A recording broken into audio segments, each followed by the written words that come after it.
Good day po. Ngayon po ipapakita ko po sa inyo kung paano po mag-establish ng connection between client and server. So, vice versa po, server to client. So, una po, click natin yung Windows plus R. Click natin yung OK.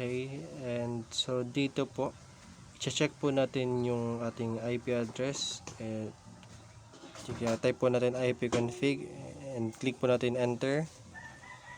So yan po, check din po natin yung IP address po sa ating client. So command prompt is type po natin ipconfig, so para malaman natin yung ating IP sa ating client po. So dito magkaiba po sa kanilang dalawa. So dito, para makapag-establish po tayo ng connection between these two is una gagawin natin to. Punta po tayo dito, open network and sharing sa ating network. And click po natin yung advanced settings. And then turn in po natin dito yung network discovery, turn in natin yung file and sharing, yung printer sharing. Turn din natin to and click save changes po. So yan, X natin. So yun din po yung gagawin natin sa client. So network sharing. So dito sa local area connection, click natin yan. And dito tayo mag-configure. Click natin properties and then Internet Protocol version 4. Click natin yung properties, highlight natin. Use the following IP address. Since dito yung server natin ay mag 100 and dagdag tayo ng 15 sa 15.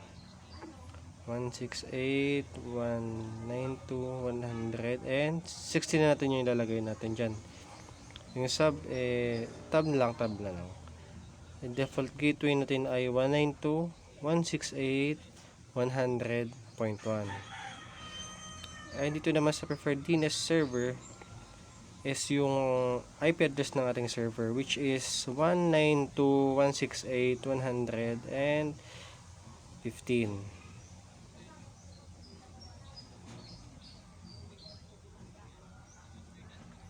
So after that, click natin yung OK, then close, then dito tayo change advanced sharing settings. Click natin yan. Dito naka-turn off yung discover ng ating network. Turn in lang natin yan. Turn in din natin yung file sharing. Turn in lang lahat po. Ayan, click natin yung save changes. And after that, malalaman natin kung may connection na ba sila. And so, para malaman natin kung may connection na ba sila, itong gagawin natin. Ipiping natin yung server muna. Ping natin yung ping 190, yung IP address ng ating server,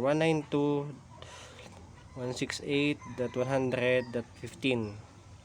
So, dito natin makikita kung may connection na ating connection. Yan na po. Nakapag-establish na tayong connection between the client and server. So, ganun din po sa kabila. Dito tayo sa client, sa server po, tapos sa client.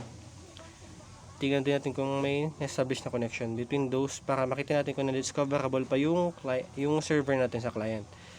O, ganun din po yung gagawin natin. Pero yung gagamitin po natin yung IP address po ng ating client. Yung 192.168.116 po.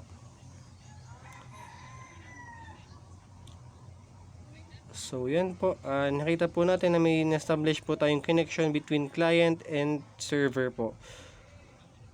So, dito na po nagtatapos ang ating basic configuration po kung paano po mag-install at mag-establish ng connection between client and server.